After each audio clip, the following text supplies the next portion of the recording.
نحمدہ ونصلی علی رسولہ الکریم اما بعد۔ وطن کی خاک بھی آنکھوں کا سرما بن گئی، وطن کی خاک بھی آنکھوں کا سرما بن گئی، جو اس پہ مٹ گئے وہی زندہ جاوید ہو گئے۔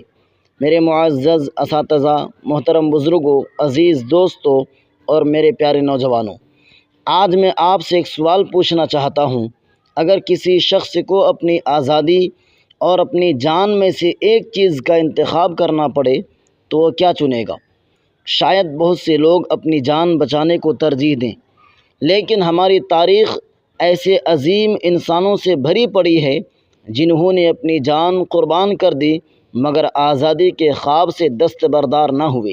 یہی وہ لوگ تھے جنہوں نے ہمیں یہ سبق دیا کہ قومیں صرف زمین کے ٹکڑے سے نہیں بنتی بلکہ قربانی، کردار، ایمانداری، اتحاد اور مقصد سے بنتی ہیں۔ میرے دوستو، آزادی صرف سرحدوں کی حفاظت کا نام نہیں بلکہ یہ ہمارے ضمیر کی آزادی بھی ہے۔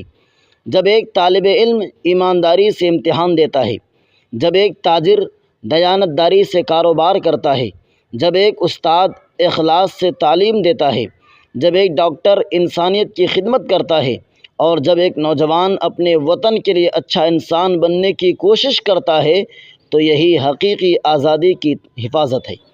ہم اکثر سوچتے ہیں کہ ملک کے لیے صرف فوجی ہی خدمت کرتے ہیں، لیکن حقیقت یہ ہے کہ ہر وہ شخص جو اپنے کام کو ایمانداری سے انجام دیتا ہے وہ اپنے وطن کی تعمیر میں حصہ ڈال رہا ہوتا ہے۔ میرے عزیز نوجوانوں، آج دنیا بہت تیزی سے بدل رہی ہے۔ علم، ٹیکنالوجی، تحقیق اور نئی سوچ ہی قوموں کو آگے لے جا رہی ہے۔ اگر ہمیں اپنے وطن کو ترقی یافتہ دیکھنا ہے تو ہمیں صرف شکایتیں نہیں بلکہ اپنی ذمہ داریاں بھی ادا کرنی ہوں گی۔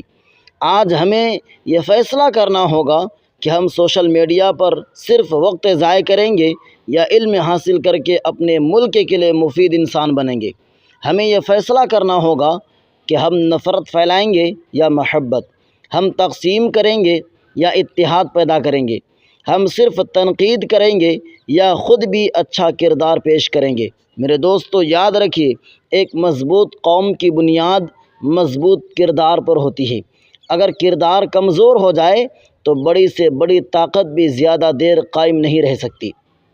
آئیے اس یوم آزادی پر ہم سب یہ عہد کریں کہ ہم اپنے والدین کی عزت کریں گے، اساتذہ کا احترام کریں گے، قانون کی پابندی کریں گے، صفائی کا خیال رکھیں گے، سچ بولیں گے، محنت کریں گے اور اپنے وطن کو ترقی یافتہ بنانے میں اپنا بھرپور کردار ادا کریں گے۔ آخر میں دعا ہے کہ اللہ تعالی ہمارے وطن کو ہمیشہ امن، محبت، خوشحالی اور ترقی عطا فرمائے اور ہمیں ایسا شہری بنائے جو اپنے عمل سے ملک و قوم کا نام روشن کرے۔ آمین۔